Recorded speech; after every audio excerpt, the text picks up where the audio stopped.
TVN ਦੇਖਣ ਵਾਲੇ ਸਮੁੱਚੇ ਦਰਸ਼ਕਾਂ ਨੂੰ ਦਵਿੰਦਰ ਸਿੰਘ ਬੈਨੀਪਾਲ ਵੱਲੋਂ ਪਿਆਰ ਅਤੇ ਅਦਬ ਸਹਿਤ ਸਤਿ ਸ਼੍ਰੀ ਅਕਾਲ। ਦ ਬੈਨੀਪਾਲ ਸ਼ੋਅ ਵਿੱਚ ਤੁਹਾਡਾ ਸਭਨਾਂ ਦਾ ਨਿੱਘਾ ਸਵਾਗਤ। ਦੋਸਤੋ, ਆਓ ਕੁਝ ਖਬਰਾਂ ਜਿਨ੍ਹਾਂ ਨੂੰ ਆਧਾਰ ਬਣਾ ਕੇ ਤੁਹਾਡੇ ਨਾਲ ਵਿਚਾਰ ਵਟਾਂਦਰਾ ਕਰਨਾ ਹੈ। ਸਭ ਤੋਂ ਪਹਿਲਾਂ ਸੰਖੇਪ ਦੇ ਵਿੱਚ ਉਹ ਤੁਹਾਡੇ ਨਾਲ ਸਾਂਝੀਆਂ ਕਰਾਂ। ਟਰੰਪ ਸਮਰਥਕਾਂ ਦੀ ਧਮਕੀ ਤੋਂ ਬਾਅਦ ਅਮਰੀਕਾ ਵਿੱਚ ਹਾਈ ਅਲਰਟ ਜਾਰੀ। ਸਹੁੰ ਚੁੱਕਣ ਸਾਰ ਜੋ ਬਾਈਡਨ ਕਰ ਸਕਦੇ ਨੇ ਕੁਝ ਵੱਡੇ ਐਲਾਨ। ਮਾਣ ਦੀ ਗੱਲ, ਬਾਈਡਨ ਪ੍ਰਸ਼ਾਸਨ ਵਿੱਚ 20 ਅਮਰੀਕੀ ਭਾਰਤੀ ਨਿਯੁਕਤ। 26 ਜਨਵਰੀ ਨੂੰ ਲੈ ਕੇ ਦਿੱਲੀ ਵਿੱਚ ਹਾਈ ਅਲਰਟ। ਕਿਸਾਨ ਆਗੂਆਂ ਨੇ 26 ਜਨਵਰੀ ਦੇ ਟਰੈਕਟਰ ਮਾਰਚ ਦਾ ਕੀਤਾ ਐਲਾਨ। ਕਿਸਾਨ ਮੋਰਚੇ ਤੋਂ ਪਰਤੇ ਇੱਕ ਨੌਜਵਾਨ ਕਿਸਾਨ ਦੀ ਦਿਲ ਦਾ ਦੌਰਾ ਪੈਣ ਕਾਰਨ ਹੋਈ ਮੌਤ। ਹਲਕਾ ਫਿਲੌਰ ਦੇ ਇੱਕ ਨੌਜਵਾਨ ਕਿਸਾਨ ਅਤੇ ਮਜ਼ਦੂਰ ਨੇ ਕਿਸਾਨ ਸੰਘਰਸ਼ ਦੇ ਲੇਖੇ ਲਾਈ ਜਿੰਦ ਅਤੇ 69 ਵਰ੍ਹਿਆਂ ਦੇ ਨੌਜਵਾਨ ਨੇ ਦੌੜ ਕੇ ਦਿੱਲੀ ਅੰਦੋਲਨ ਵੱਲ ਘੱਤੀਆਂ ਵਹੀਰਾਂ। ਦੋਸਤੋ, ਇਹ ਕੁਝ ਖਬਰਾਂ ਨੇ ਜਿਨ੍ਹਾਂ ਨੂੰ ਆਧਾਰ ਬਣਾ ਕੇ ਤੁਹਾਡੇ ਨਾਲ ਮੈਂ ਅੱਜ ਵਿਚਾਰ ਵਟਾਂਦਰਾ ਕਰਨਾ ਚਾਹੁੰਦਾ। ਤੇ ਜੇਕਰ ਹਾਲੇ ਤੱਕ ਤੁਸੀਂ ਅਪੀਲ ਹੈ ਕਿ ਆਪਣੇ ਇਸ ਚੈਨਲ ਨੂੰ ਸਬਸਕ੍ਰਾਈਬ ਨਹੀਂ ਕੀਤਾ, ਕਿਰਪਾ ਕਰਕੇ ਸਬਸਕ੍ਰਾਈਬ ਕਰਕੇ ਨੋਟੀਫਿਕੇਸ਼ਨ ਵਾਲੀ ਘੰਟੀ ਜ਼ਰੂਰ ਔਨ ਕਰ ਲਿਓ ਤਾਂ ਕਿ ਰੋਜ਼ਾਨਾ ਦੇ ਪ੍ਰੋਗਰਾਮ ਜਿਹੜੇ ਲਾਈਵ ਪੇਸ਼ ਕੀਤੇ ਜਾਂਦੇ ਨੇ ਉਹਨਾਂ ਦੀ ਅਤੇ ਜਦੋਂ ਨਵਾਂ ਪ੍ਰੋਗਰਾਮ ਅਪਲੋਡ ਕੀਤਾ ਜਾਂਦਾ ਹੈ ਉਹਨਾਂ ਦੀ ਜਾਣਕਾਰੀ ਤੁਹਾਡੇ ਕੋਲ ਸਮੇਂ ਸਿਰ ਪੁੱਜ ਸਕੇ। ਤੇ ਆਓ ਹੁਣ ਇਹਨਾਂ ਖਬਰਾਂ ਨੂੰ ਇਕੱਲੀ ਕਰਕੇ ਵਿਚਾਰੀਏ। ਸਭ ਤੋਂ ਪਹਿਲਾਂ ਅਮਰੀਕਾ ਦੇ ਉੱਤੇ ਨਜ਼ਰਾਂ ਟਿਕੀਆਂ ਨੇ ਕਿਉਂਕਿ ਅਮਰੀਕਾ ਦੇ ਵਿੱਚ ਰਾਸ਼ਟਰਪਤੀ ਅਹੁਦੇ ਦੀ ਸਹੁੰ ਚੁੱਕਣੀ ਹੈ ਜੋ ਬਾਈਡਨ ਨੇ। ਸਹੁੰ ਚੁੱਕ ਸਮਾਗਮ ਦੌਰਾਨ ਅਹੁਦਾ ਛੱਡ ਰਹੇ ਨੇ ਰਾਸ਼ਟਰਪਤੀ ਡੋਨਲਡ ਟਰੰਪ ਅਤੇ ਟਰੰਪ ਦੇ ਹਮਾਇਤੀਆਂ ਵੱਲੋਂ ਹਿੰਸਾ ਫੈਲਾਏ ਜਾਣ ਦਾ ਡਰ ਇਸ ਵਕਤ ਅਮਰੀਕਾ ਨੂੰ ਸਤਾ ਰਿਹਾ ਹੈ, ਜਿਸ ਦੇ ਕਾਰਨ ਅਮਰੀਕਾ ਦੇ ਸਾਰੇ ਸੂਬਿਆਂ ਦੇ ਵਿੱਚ ਹਾਈ ਅਲਰਟ ਜਾਰੀ ਕਰਨਾ ਪੈ ਗਿਆ ਹੈ। ਬਾਈਡਨ ਨੇ 20 ਜਨਵਰੀ ਨੂੰ ਰਾਸ਼ਟਰਪਤੀ ਅਹੁਦੇ ਦੀ ਸਹੁੰ ਚੁੱਕਣੀ ਹੈ। ਰਾਜਧਾਨੀ ਅਮਰੀਕਾ ਦੀ ਵਾਸ਼ਿੰਗਟਨ DC। ਤੁਹਾਨੂੰ ਯਾਦ ਹੋਣਾ ਕਿ ਬੀਤੇ ਹਫ਼ਤੇ ਵਾਂਗ ਉੱਥੇ ਕੋਈ ਹਿੰਸਾ ਨਾ ਹੋਵੇ, ਕੋਈ ਉੱਥੇ ਮਾੜੀ ਘਟਨਾ ਨਾ ਘਟੇ, ਇਸ ਕਰਕੇ ਨੈਸ਼ਨਲ ਜਿਹੜੇ ਗਾਰਡ ਨੇ, ਰਾਸ਼ਟਰੀ ਗਾਰਡ ਦੇ ਜਵਾਨ ਵੱਡੀ ਗਿਣਤੀ ਵਿੱਚ ਤਾਇਨਾਤ ਕਰ ਦਿੱਤੇ ਗਏ ਹੈ।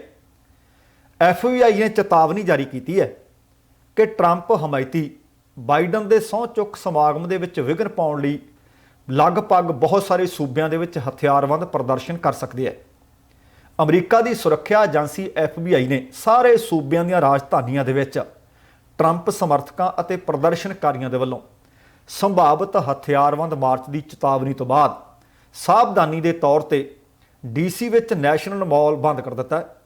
ਜਾਣਕਾਰੀ ਮੁਤਾਬਕ ਬਾਈਡਨ ਦੇ ਸਹੁੰ ਚੁੱਕ ਸਮਾਗਮ ਦੇ ਸੁਰੱਖਿਆ ਦੇ ਪ੍ਰਬੰਧ ਬਹੁਤ ਪੁਖਤਾ ਕਰ ਦਿੱਤੇ ਗਏ ਹੈ ਤਾਂ ਕਿ ਕਿਸੇ ਵੀ ਤਰ੍ਹਾਂ ਦੀ ਉੱਥੇ ਕੋਈ ਹਿੰਸਕ ਘਟਨਾ ਨਾ ਵਾਪਰ ਸਕੇ। ਇਸ ਦੇ ਵਾਸਤੇ ਸਖਤ ਸੁਰੱਖਿਆ ਦੇ ਪ੍ਰਬੰਧ ਕੀਤੇ ਗਏ ਹੈ। ਤੁਸੀਂ ਦੇਖੋ ਕਿ ਇੱਕ ਪਾਸੇ ਅਮਰੀਕਾ ਜਿਹਦੇ ਤੋਂ ਦੁਨੀਆ ਨਜ਼ਰਾਂ ਟਿਕਾ ਕੇ ਰੱਖਦੀ ਹੈ ਕਿ ਉੱਥੇ ਕੀ ਹੋ ਰਿਹਾ ਹੈ। ਪਹਿਲਾਂ ਤਾਂ ਜਿਹੜੀ 6 ਜਨਵਰੀ ਨੂੰ ਘਟਨਾ ਘਟੀ ਸੀ ਉਹ ਨਿੰਦਣਯੋਗ ਸੀ, ਅਤ ਨਿੰਦਣਯੋਗ ਸੀ।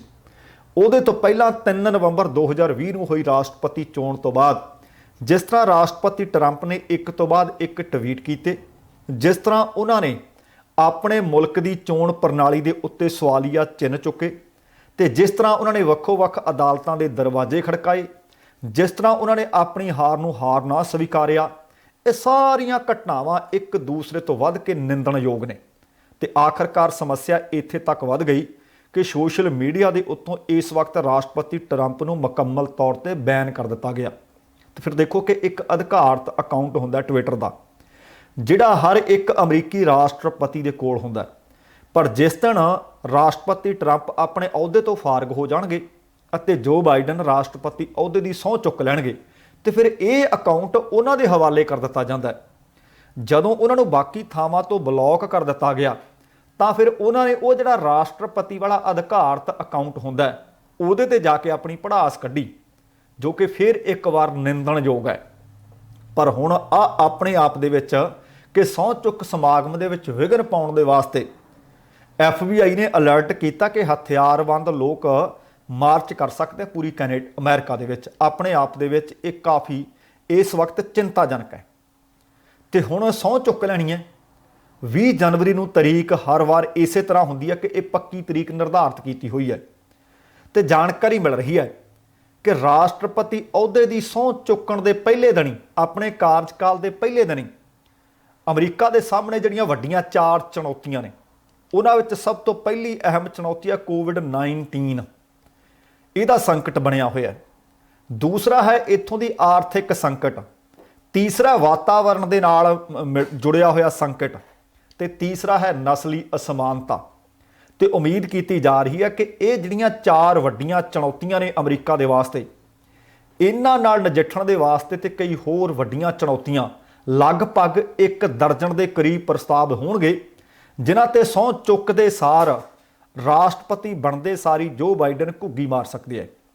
ਇੱਕ ਰਿਪੋਰਟ ਦੇ ਮੁਤਾਬਕ ਬੁੱਧਵਾਰ ਨੂੰ ਸਹੁੰ ਚੁੱਕਣ ਦੇ ਬਾਅਦ ਰਾਸ਼ਟਰਪਤੀ ਬਣਨ ਦੇ ਸਾਰੀ 12 ਅਹਿਮ ਫੈਸਲੇ ਜੋ ਬਾਈਡਨ ਲੈ ਸਕਦੇ ਹੈ। ਇਹਨਾਂ ਫੈਸਲਿਆਂ ਦਾ ਅਸਰ ਨਾ ਸਿਰਫ ਅਮਰੀਕਾ ਸਗੋਂ ਪੂਰੀ ਦੁਨੀਆ ਤੇ ਨਜ਼ਰ ਆਏਗਾ।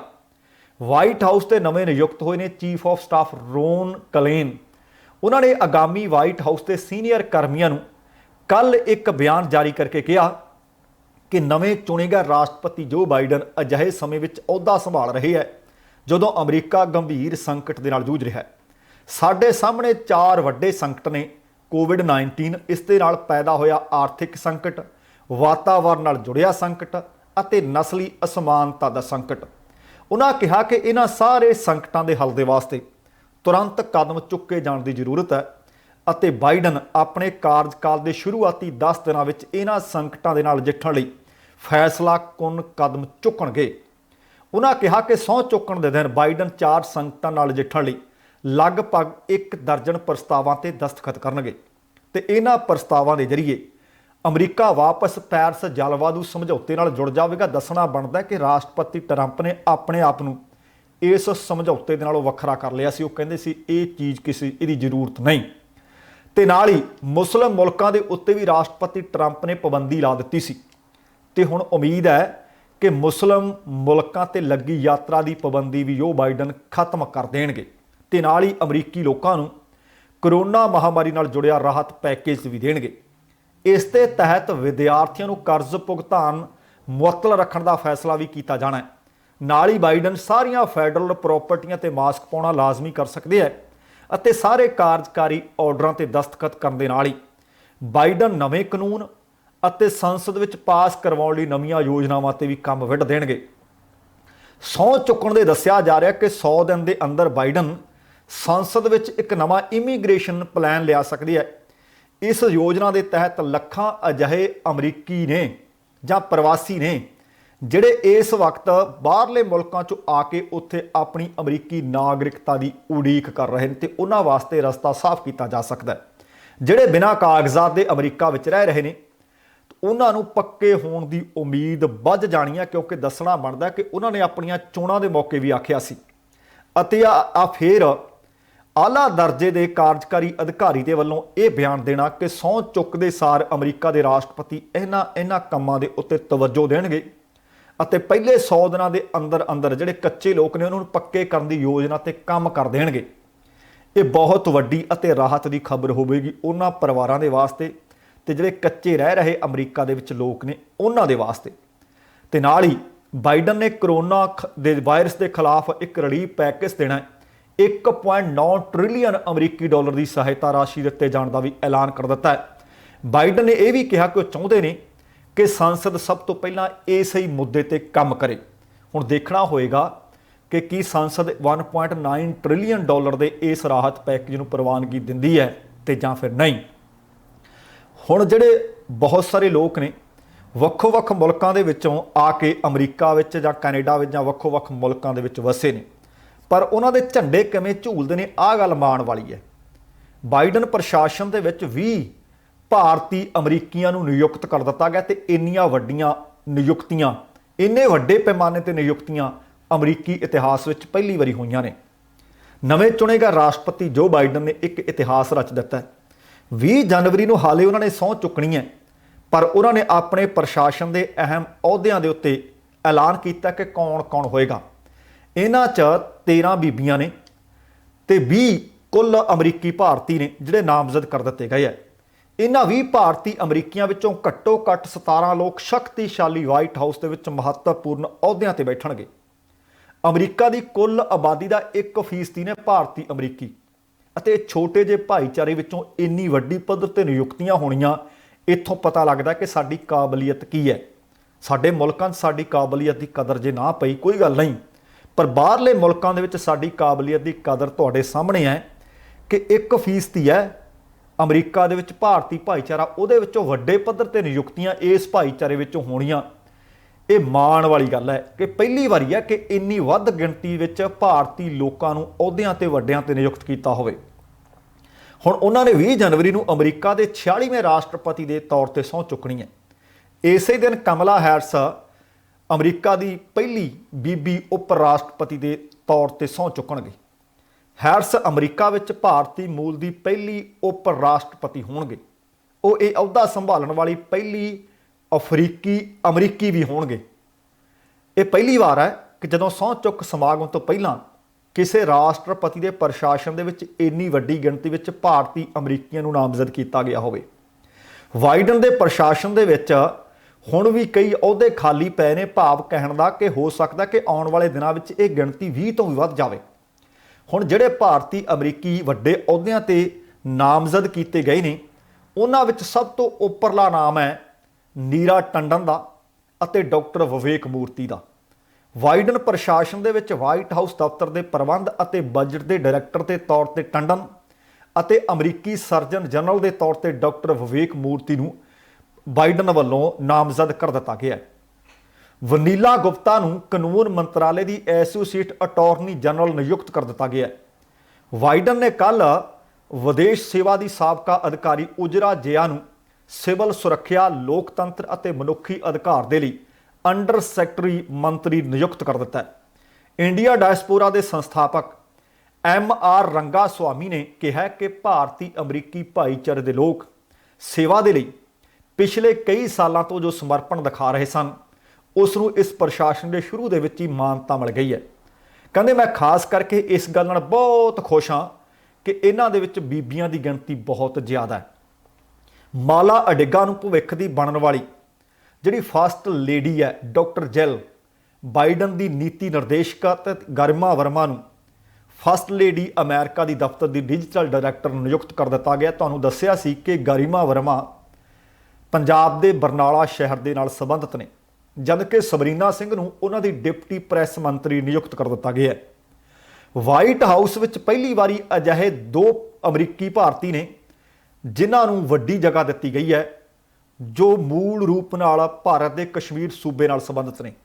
ਇਹਨਾਂ ਵਿੱਚ ਆਇਸ਼ਾ ਸ਼ਾਹ ਨੂੰ ਵਾਈਟ ਹਾਊਸ ਦੀ ਦਫ਼ਤਰ ਡਿਜੀਟਲ ਰਣਨੀਤੀ ਦੀ ਪਾਰਟਨਰਸ਼ਿਪ ਮੈਨੇਜਰ ਅਤੇ ਸਮੀਰਾ ਫਾਜ਼ਲੀ ਨੂੰ ਵਾਈਟ ਹਾਊਸ ਵਿੱਚ ਅਮਰੀਕੀ ਰਾਸ਼ਟਰੀ ਆਰਥਿਕ ਪਰਿਸ਼ਦ ਦੀ ਡਿਪਟੀ ਡਾਇਰੈਕਟਰ ਨਾਮਜ਼ਦ ਕਰ ਦਿੱਤਾ ਗਿਆ ਹੈ।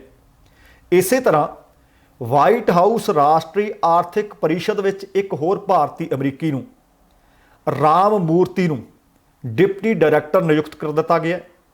ਗੌਤਮ ਰਾਘਵਨ ਨੂੰ ਵਾਈਟ ਹਾਊਸ ਵਿੱਚ ਰਾਸ਼ਟਰਪਤੀ ਦਫ਼ਤਰ ਦੇ ਅਮਲੇ ਦੇ ਵਿੱਚ ਡਿਪਟੀ ਡਾਇਰੈਕਟਰ ਦੇ ਤੌਰ ਤੇ ਨਿਯੁਕਤ ਕਰ ਦਿੱਤਾ ਗਿਆ ਹੈ।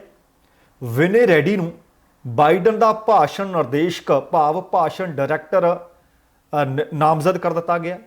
ਵਿਦਾਂਤ ਪਟੇਲ ਰਾਸ਼ਟਰਪਤੀ ਦੇ ਸਹਾਇਕ ਪ੍ਰੈਸ ਮੰਤਰੀ ਦੇ ਤੌਰ ਤੇ ਜ਼ਿੰਮੇਵਾਰੀ ਸੰਭਾਲਣਗੇ। 3 ਭਾਰਤੀ ਅਮਰੀਕੀਆਂ ਨੂੰ ਵਾਈਟ ਹਾਊਸ ਦੀ ਰਾਸ਼ਟਰੀ ਸੁਰੱਖਿਆ ਪਰਿਸ਼ਦ ਦੇ ਵਿੱਚ ਨਾਮਜ਼ਦ ਕਰ ਦਿੱਤਾ ਗਿਆ। ਤਰਨ ਛਾਬੜਾ ਨੂੰ ਟੈਕਨੋਲੋਜੀ ਅਤੇ ਰਾਸ਼ਟਰੀ ਸੁਰੱਖਿਆ ਦਾ ਸੀਨੀਅਰ ਡਾਇਰੈਕਟਰ ਨਿਯੁਕਤ ਕਰ ਦਿੱਤਾ ਗਿਆ। ਸਮੋਨਾ ਗੁਹਾ ਨੂੰ ਦੱਖਣੀ ਏਸ਼ੀਆ ਦੇ ਲਈ ਸੀਨੀਅਰ ਡਾਇਰੈਕਟਰ ਅਤੇ ਸ਼ਾਂਤੀ ਕਲਾਥਿਲ ਨੂੰ ਲੋਕਤੰਤਰ ਤੇ ਮਨੁੱਖੀ ਅਧਿਕਾਰ ਤਾਲਮੇਲ ਨਿਯੁਕਤ ਕਰ ਦਿੱਤਾ ਗਿਆ। ਇਸ ਤੋਂ ਇਲਾਵਾ ਸੋਨੀਆ ਅਗਰਵਾਲ ਨੂੰ ਵਾਈਟ ਹਾਊਸ ਵਿੱਚ ਘਰੇਲੂ ਵਾਤਾਵਰਣ ਨੀਤੀ ਦਫ਼ਤਰ ਵਿੱਚ ਵਾਤਾਵਰਣ ਨੀਤੀ ਅਤੇ ਨਵੀਨਤਾ ਦੀ ਸੀਨੀਅਰ ਸਲਾਹਕਾਰ ਨਿਯੁਕਤ ਕਰ ਦਿੱਤਾ ਗਿਆ। ਵਿਦਰ ਸ਼ਰਮਾ ਨੂੰ ਵਾਈਟ ਹਾਊਸ ਵਿੱਚ ਕੋਵਿਡ-19 ਕਾਰਵਾਈ ਟੀਮ ਜਾਂਚ ਦੇ ਲਈ ਨੀਤੀ ਸਲਾਹਕਾਰ ਦੇ ਤੌਰ ਤੇ ਨਾਮਜ਼ਦ ਕਰ ਦਿੱਤਾ ਗਿਆ। 2 ਭਾਰਤੀ ਅਮਰੀਕੀ ਬੀਬੀਆਂ ਨੂੰ ਵਾਈਟ ਹਾਊਸ ਦੇ ਸਲਾਹ ਮਸ਼ਵਰਾ ਦਫ਼ਤਰ ਵਿੱਚ ਨਿਯੁਕਤ ਕਰ ਦਿੱਤਾ ਗਿਆ। ਨੇਹਾ ਗੁਪਤਾ ਨੂੰ ਐਸੋਸੀਏਟ ਕੌਂਸਲ ਅਤੇ ਰੀਮਾ ਸ਼ਾਹ ਨੂੰ ਡਿਪਟੀ ਐਸੋਸੀਏਟ ਕੌਂਸਲ ਨਿਯੁਕਤ ਕਰ ਦਿੱਤਾ ਗਿਆ। ਇਸ ਦੇ ਇਲਾਵਾ ਵਾਈਟ ਹਾਊਸ ਵਿੱਚ ਪਹਿਲੀ ਵਾਰ 3 ਹੋਰ ਦੱਖਣੀ ਏਸ਼ੀਆਈ ਲੋਕਾਂ ਨੂੰ ਵੀ ਮਹੱਤਵਪੂਰਨ ਅਹੁਦਿਆਂ ਤੇ ਨਾਮਜ਼ਦ ਕੀਤਾ ਗਿਆ। ਇਹਨਾਂ ਵਿੱਚ ਪਾਕਿਸਤਾਨੀ ਅਮਰੀਕੀ ਅਲੀ ਜੈਦੀ ਨੂੰ ਵਾਈਟ ਹਾਊਸ ਵਿੱਚ ਉਪ ਰਾਸ਼ਟਰੀ ਜਲਵਾਯੂ ਸਲਾਹਕਾਰ, ਸ਼੍ਰੀਲੰਕਾਈ ਅਮਰੀਕੀ ਰੋਹਣੀ ਕੋਸ਼ੋਗੋਲ ਨੂੰ ਉਪ ਰਾਸ਼ਟਰਪਤੀ ਦੀ ਘਰੇਲੂ ਨੀਤੀ ਸਲਾਹਕਾਰ ਅਤੇ ਜਾਇਨ ਸਦੀਕੀ ਨੂੰ white house deputy chief of staff the senior ਸਲਾਹਕਾਰ ਨਿਯੁਕਤ ਕਰ ਦਿੱਤਾ ਗਿਆ ਹੈ ਤੇ ਬਾਈਡਨ ਦੇ ਵੱਲੋਂ ਵਿਦੇਸ਼ ਮੰਤਰਾਲੇ ਦੇ ਲਈ ਐਲਾਨ ਅਹਿਮ ਅਹੁਦਿਆਂ ਦੀ ਨਾਮਜ਼ਦਗੀ ਦੇ ਮੁਤਾਬਕ ਜਿਨ੍ਹਾਂ ਨੂੰ ਡਿਫੈਂਸ ਸੁਰੱਖਿਆ, ਲੋਕਤੰਤਰ ਤੇ ਮਨੁੱਖੀ ਅਧਿਕਾਰਾਂ ਦੇ ਲਈ ਅੰਡਰ ਸੈਕਟਰੀ ਦੇ ਤੌਰ ਤੇ ਨਾਮਜ਼ਦ ਕੀਤਾ ਗਿਆ। ਦੋਸਤੋ ਤੁਸੀਂ ਦੇਖੋ ਕਿ ਕਿੰਨੇ ਵੱਡੇ ਨਾਮ ਨੇ, ਕਿੰਨੀ ਗਿਣਤੀ ਦੇ ਵਿੱਚ ਨੇ ਤੇ ਕਿਸੇ ਨੂੰ ਕੋਈ ਤੇ ਮਹੱਤਵਪੂਰਨ ਅਹੁਦਿਆਂ ਦੇ ਉੱਤੇ ਤਾਇਨਾਤ ਕਰ ਦਿੱਤਾ ਗਿਆ ਹੈ। ਇਹ ਆਪਣੇ ਆਪ ਦੇ ਵਿੱਚ ਬਹੁਤ ਵੱਡੀਆਂ ਪ੍ਰਾਪਤੀਆਂ ਨੇ। ਭਾਰਤ ਤੋਂ ਬਾਹਰ ਜਾ ਕੇ ਮਾਰੀਆਂ ਮੱਲਾਂ। ਹੁਣ ਇਸ ਵਕਤ ਭਾਵੇਂ ਤੁਸੀਂ ਕੈਨੇਡਾ ਦੇ ਵਿੱਚ ਦੇਖੋ ਕਿ ਕਿੰਨੇ ਕੈਬਨਿਟ ਮਿਨਿਸਟਰ ਬੈਠੇ ਹੈ। ਅਮਰੀਕਾ ਦੇ ਵਿੱਚ ਤੁਸੀਂ ਦੇਖੋ ਕਿ ਲਗਭਗ 2 ਦਰਜਨ ਦੇ ਨੇੜ ਤੇੜ ਹੁਣ ਇਸ ਵਕਤ ਮਹੱਤਵਪੂਰਨ ਅਹੁਦਿਆਂ ਤੇ ਲੋਕਾਂ ਦੀ ਨਿਯੁਕਤੀ ਦੱਸਦੀ ਹੈ ਕਿ ਅਸੀਂ ਕਿਸੇ ਨਾਲੋਂ ਘੱਟ ਨਹੀਂ। ਸਾਡੇ ਮੁਲਕ ਵਿੱਚ ਸਾਡਾ ਭਾਵੇਂ ਮੁੱਲ ਸਾਡੀਆਂ ਸਰਕਾਰਾਂ ਨਾ ਪਾ ਸਕੀਆਂ, ਪਰ ਅਸੀਂ ਆਪਣੀ ਮਿਹਨਤ ਦੇ ਬਲਬੂਤੇ ਇੱਥੇ ਝੰਡੇ ਝੂਲਣ ਲਾ ਦਿੱਤੇ ਹੈ।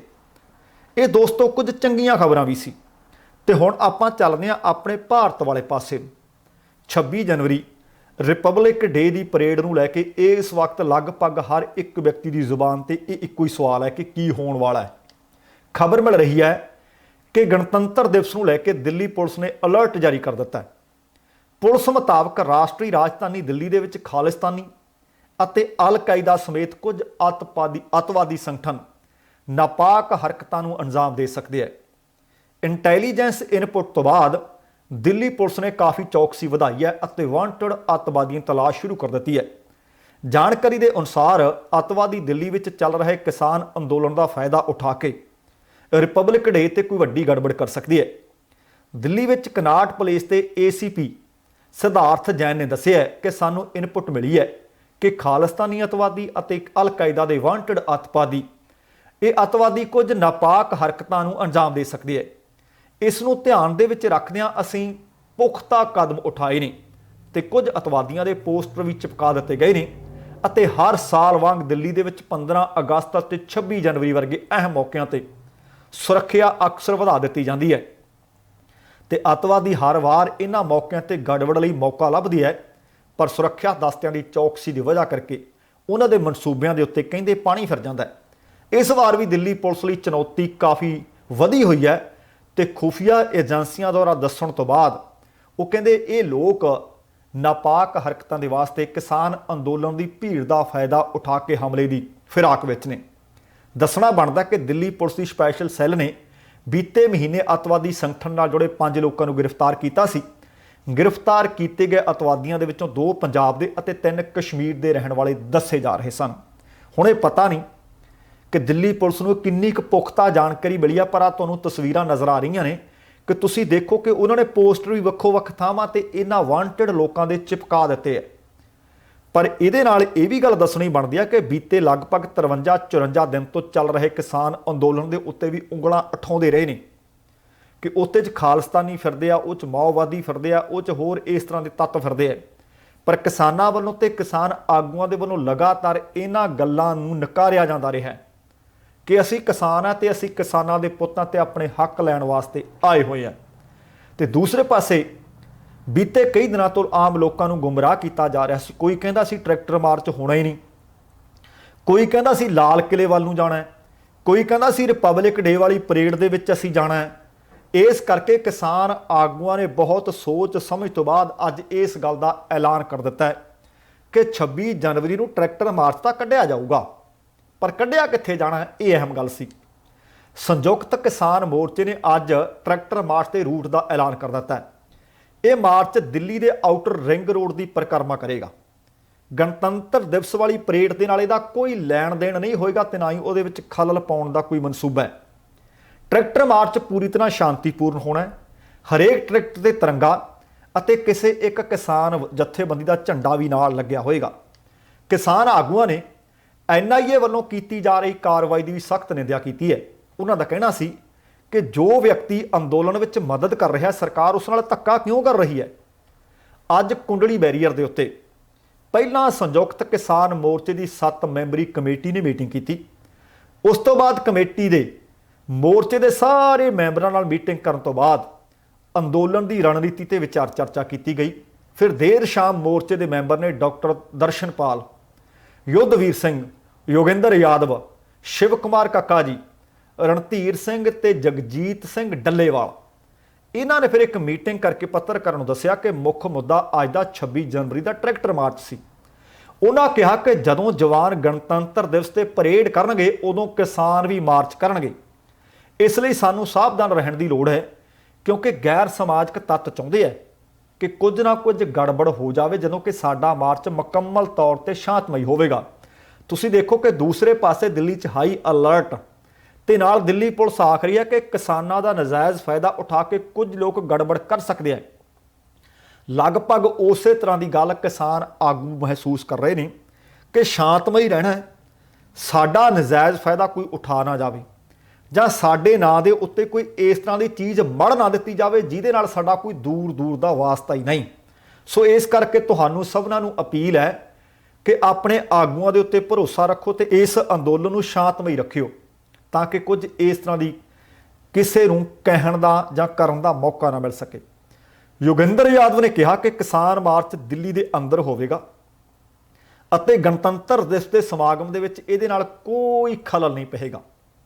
किसान मार्च दिल्ली के आउटर रिंग रोड की परिक्रमा करनगे, जो कि लगभग 50 किलोमीटर का दस्सिया जा रहा है। उन्होंने कहा कि वो एक तरह की सूचना दे रहे हैं ਅਤੇ इस विच दिल्ली ਜਾਂ हरियाणा पुलिस कोई अड़िक्का ना पावे, असीं पहलां दस रहे हैं।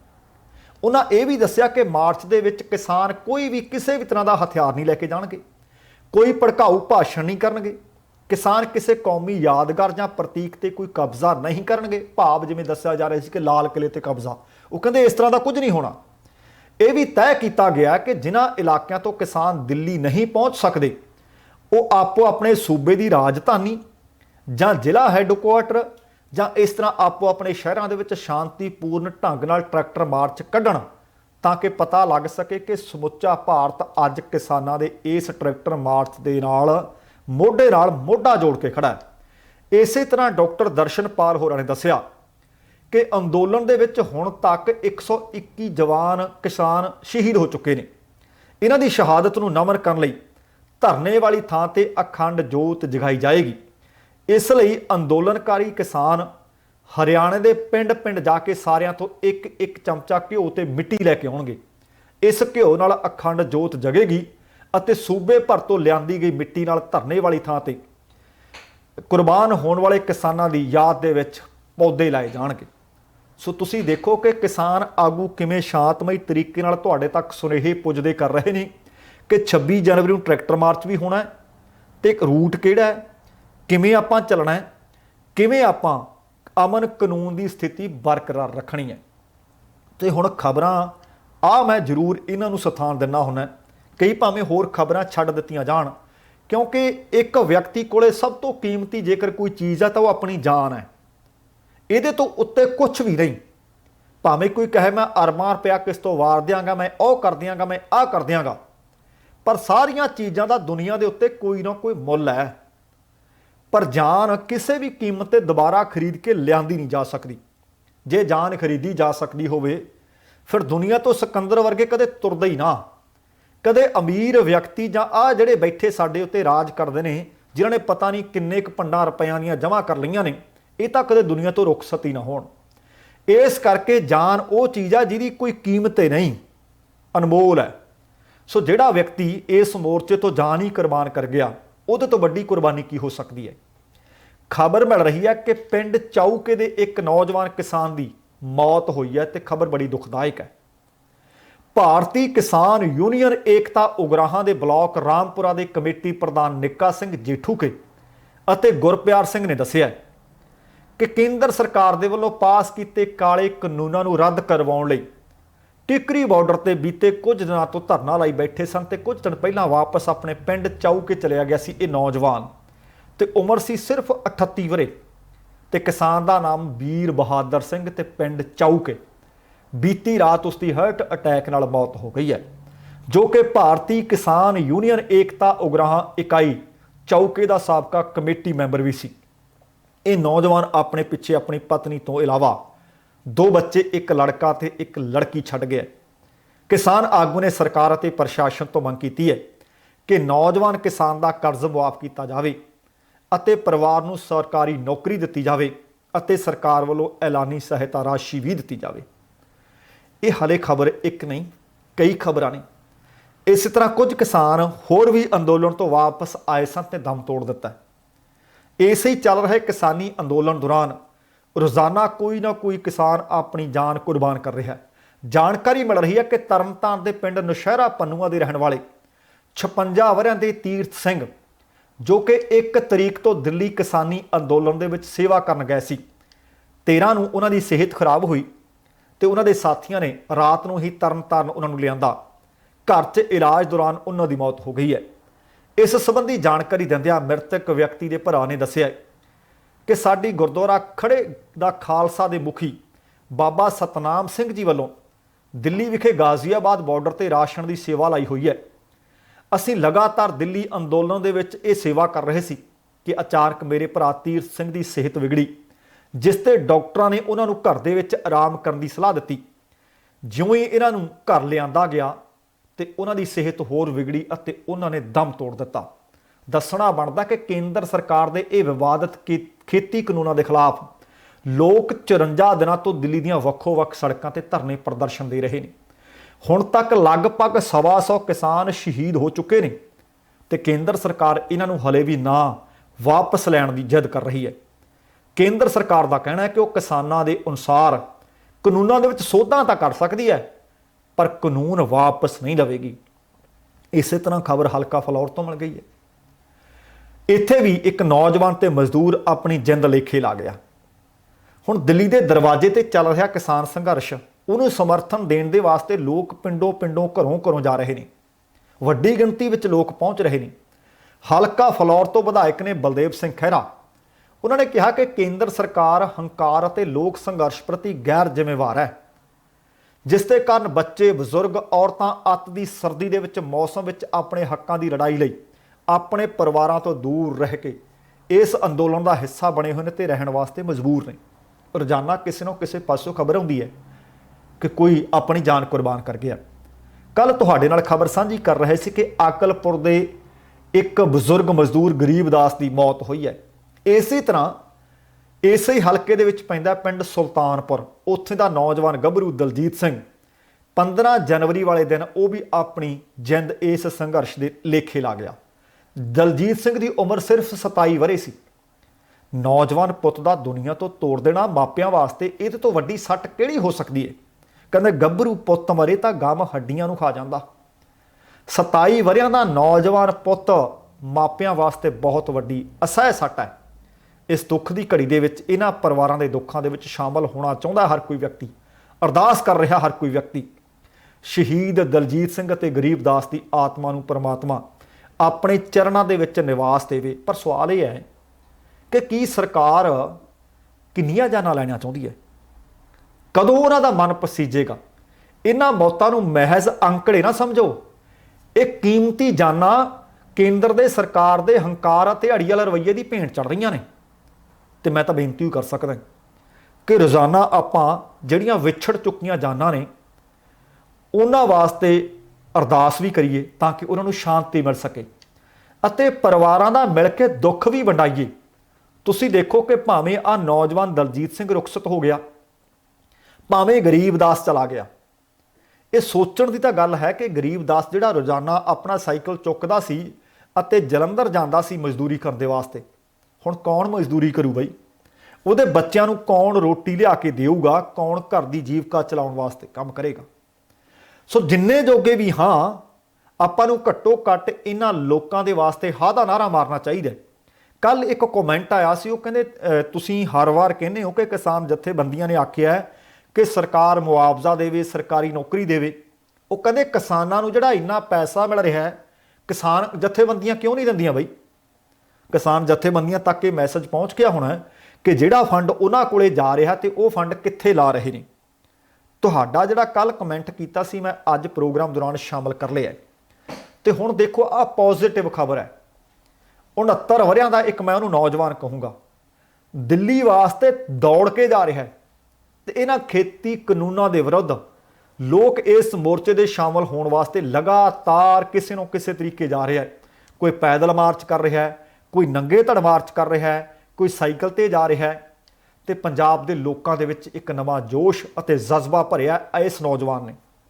ਇਹ ਤਾਜ਼ਾ ਮਿਸਾਲ ਦੇਖੋ ਕਿ ਇੱਕ ਲਗਭਗ 70 ਵਰਿਆਂ ਦਾ ਬਜ਼ੁਰਗ ਭੱਜ ਕੇ ਦੌੜ ਕੇ ਦਿੱਲੀ ਮੋਰਚੇ ਲਈ ਜਾਂਦਾ ਤੁਹਾਨੂੰ ਰਸਤੇ 'ਚ ਦਿਖਾਈ ਦੇਵੇ ਤਾਂ ਫਿਰ ਉਸ ਦੇ ਜਜ਼ਬੇ ਨੂੰ ਸਲਾਮ ਤਾਂ ਕਰਨੀ ਬਣਦੀ ਹੈ ਨਾ। ਉਹਨੂੰ ਦੇਖ ਕੇ ਕਿੰਨੇ ਹੋਰ ਲੋਕਾਂ ਦੇ ਵਿੱਚ ਜੋਸ਼ ਭਰਦਾ ਹੋਏਗਾ। ਪਿੰਡ ਬੌੜੇ ਦਾ 69 ਸਾਲਾ ਅਮਰ ਸਿੰਘ ਦੌੜ ਕੇ ਲਗਭਗ 350 ਕਿਲੋਮੀਟਰ ਦਾ ਪੈਂਡਾ ਤੈਅ ਕਰਕੇ ਦਿੱਲੀ ਅੰਦੋਲਨ ਦਾ ਹਿੱਸਾ ਬਣ ਰਿਹਾ ਹੈ। ਪਿੰਡ ਦੇ ਗੁਰਦੁਆਰਾ ਸਾਹਿਬ ਦੇ ਵਿੱਚੋਂ ਰਵਾਨਾ ਹੋਣ ਮੌਕੇ ਸਾਬਕਾ ਫੌਜੀ ਅਮਰ ਸਿੰਘ ਨੇ ਦੱਸਿਆ ਕਿ ਉਹ ਮਜ਼੍ਹਬੀ ਸਿੱਖ ਰੰਗਰੇਟਾ ਗੁਰੂ ਕਾ ਬੇਟਾ ਹੈ। ਫੌਜ ਵਿੱਚ ਜੰਗਾਂ ਵੀ ਲੜੀਆਂ ਨੇ ਤੇ ਹੁਣ ਕਿਸਾਨ ਮਜ਼ਦੂਰ ਦੇ ਸਮੂਹ ਪੰਜਾਬੀਆਂ ਦੀ ਸਾਂਝੀ ਜੰਗ ਲੜ ਕੇ ਦਿੱਲੀ ਜਾਵੇਗਾ ਅਤੇ ਮੋਰਚੇ ਤੇ ਡਟੇਗਾ ਤੇ ਕਿਸਾਨਾਂ ਨਾਲ ਜੰਗ ਜਿੱਤ ਕੇ ਵਾਪਸ ਪਰਤੇਗਾ। ਤੁਸੀਂ ਦੇਖੋ ਕਿ ਪਿੰਡੋਂ 350 ਕਿਲੋਮੀਟਰ ਦਾ ਸਫ਼ਰ ਤੈਅ ਕਰਨਾ। ਬੀਤੇ ਦਿਨਾਂ ਦੇ ਵਿੱਚ ਵੀ ਜਿਹੜੇ ਲੋਕ ਤੁਰ ਕੇ ਗਏ ਨੇ ਉਹਨਾਂ ਨੂੰ ਪੁੱਛਿਆ ਗਿਆ ਕਿ ਤੁਰ ਕੇ ਕਿਉਂ ਆਏ ਹੋ। ਉਹ ਕਹਿੰਦੇ ਸਾਡਾ ਮਕਸਦ ਇਹ ਸੀ, ਜਦੋਂ ਹੱਥ ਵਿੱਚ ਕਿਸਾਨੀ ਝੰਡਾ ਫੜਿਆ ਹੋਏਗਾ ਰਸਤੇ ਵਿੱਚ ਅਸੀਂ ਕਿੰਨੀਆਂ ਥਾਵਾਂ ਤੇ ਠਹਿਰਨਾ, ਕਿਤੇ ਪਾਣੀ ਪੀਣਾ, ਕਿਤੇ ਚਾਹ ਪੀਣੀ ਹੈ, ਕਿਤੇ ਲੰਗਰ ਛਕਣਾ। ਉੱਥੇ ਜਿਹੜੇ ਬੰਦੇ ਬੈਠੇ ਹੋਣਗੇ ਉਹਨਾਂ ਦੇ ਨਾਲ ਗੱਲਬਾਤ ਕਰਦਿਆਂ ਉਹਨਾਂ ਨੂੰ ਹੋਰ ਕੁਝ ਦੱਸਣ ਨੂੰ ਮਿਲਦਾ। ਕਈ ਵਾਰੀ ਉਹਨਾਂ ਦੇ ਕੋਈ ਸ਼ੰਕੇ ਹੁੰਦੇ ਨੇ, ਉਹ ਨਿਵਰਤ ਕੀਤੇ ਜਾਂਦੇ ਨੇ। ਬੀਤੇ ਦਿਨੀ ਹਰਦੇਵ ਸਿੰਘ ਸਰਹਾਲੀ ਹੋਰਾਂ ਨੇ ਜ਼ਿਕਰ ਕੀਤਾ ਸੀ, ਅਸੀਂ ਦਿੱਲੀ ਮੋਰਚੇ ਤੇ ਕਹਿੰਦੇ ਗਏ ਹੋਏ ਸੀ। ਜਦੋਂ ਅਸੀਂ ਮੈਟਰੋ ਦੇ ਵਿੱਚ ਸਫ਼ਰ ਕੀਤਾ ਇੱਕ ਵਿਅਕਤੀ ਮੰਨ ਹੀ ਨਹੀਂ ਸੀ ਰਿਹਾ ਕਿ ਇਹ ਕਿਸਾਨ ਅੰਦੋਲਨ ਸਹੀ ਹੈ। ਸਿਰਫ 10 ਮਿੰਟਾਂ ਦੇ ਵਿੱਚ ਜਦੋਂ ਕਹਿੰਦੇ ਅਸੀਂ ਉਹਨਾਂ ਦੇ ਨਾਲ ਗੱਲਬਾਤ ਕਰਦੇ ਰਹੇ ਤੇ ਉਹ ਇਹ ਗੱਲ ਮੰਨ ਗਏ ਕਿ ਬਿਲਕੁਲ ਕਿਸਾਨ ਸਹੀ ਨੇ ਤੇ ਸਰਕਾਰ ਗਲਤ ਹੈ। ਕਹਿਣ ਦਾ ਭਾਵ ਜਦੋਂ ਕਿਸੇ ਨਾਲ ਗੱਲਬਾਤ ਕਰਦੇ ਆ ਤੇ ਉਸ ਡਾਇਲੌਗ ਦੇ ਵਿੱਚੋਂ ਕਈ ਸਮਾਧਾਨ ਤੇ ਸਮੱਸਿਆਵਾਂ ਦੇ ਹੱਲ ਉਪਜਦੇ ਆ। ਪੂਰੇ ਦੁਨੀਆ ਭਰ ਦੇ ਵਿੱਚ ਕਿਸਾਨਾਂ ਦੇ ਸਮਰਥਨ ਦੇ ਵਿੱਚ ਲੋਕ ਇਕੱਠੇ ਹੋ ਰਹੇ ਨੇ। ਨਿਊਜ਼ੀਲੈਂਡ ਤੋਂ ਸੁੱਖੇ ਹੋਰਾਂ ਨੇ ਮੈਨੂੰ ਕੁਝ ਤਸਵੀਰਾਂ ਭੇਜੀਆਂ ਨੇ ਜਿਹੜੀਆਂ ਅਸੀਂ ਤੁਹਾਡੇ ਨਾਲ ਸਾਂਝੀਆਂ ਕਰ ਰਹੇ ਹਾਂ ਕਿ ਗੋਰੇ ਮੂਲ ਦੇ ਲੜਕੇ ਲੜਕੀਆਂ ਹੱਥ ਵਿੱਚ ਕਿਸਾਨੀ ਝੰਡੇ ਨੇ ਤੇ ਬੈਨਰ ਫੜੇ ਹੋਏ ਨੇ ਤੇ ਜਿਹੜੇ ਭਾਰਤ ਦੇ ਵਿੱਚ ਇਸ ਵਕਤ ਕਿਸਾਨ ਅੰਦੋਲਨ ਕਰ ਰਹੇ ਨੇ ਤੇ ਉਹਨਾਂ ਦਾ ਸਮਰਥਨ ਕਰ ਰਹੇ ਨੇ। ਸੋ ਇਹ ਪੋਜ਼ਿਟਿਵ ਗੱਲਾਂ ਨੇ ਇਸ ਸੰਘਰਸ਼ ਦੇ ਲਈ ਤੇ ਇਸ ਲੜੀ ਜਾ ਰਹੀ ਜੰਗ ਦੇ ਲਈ। ਸੋ ਦੋਸਤੋ ਇਹ ਸੀ ਅੱਜ ਦਾ ਪ੍ਰੋਗਰਾਮ। ਉਮੀਦ ਹੈ ਕਿ ਤੁਹਾਨੂੰ ਚੰਗਾ ਲੱਗਿਆ ਹੋਣਾ। ਜੇ ਸੱਚਮੁੱਚ ਚੰਗਾ ਲੱਗਿਆ ਲਾਈਕ ਵੀ ਕਰ ਦਿਓ, ਸ਼ੇਅਰ ਵੀ ਕਰ ਦਿਓ ਤੇ ਜੇਕਰ ਹਾਲੇ ਤੱਕ ਤੁਸੀਂ ਆਪਣੇ ਇਸ ਚੈਨਲ ਨੂੰ ਸਬਸਕ੍ਰਾਈਬ ਨਹੀਂ ਕੀਤਾ ਕਿਰਪਾ ਕਰਕੇ ਸਬਸਕ੍ਰਾਈਬ ਜ਼ਰੂਰ ਕਰ ਲਿਓ, ਤੁਹਾਡੇ ਧੰਨਵਾਦੀ ਹੋਵਾਂਗੇ। ਤੇ ਹੁਣ ਜਾਣ ਤੋਂ ਪਹਿਲਾਂ ਕਹਾਂਗਾ ਜ਼ਿੰਦਗੀ ਜਿੰਦਾ ਦਿਲੀ ਦਾ ਨਾਮ ਹੈ। ਦਵਿੰਦਰ ਸਿੰਘ ਬੈਨੀਪਾਲ ਨੂੰ ਆਗਿਆ ਦਿਓ।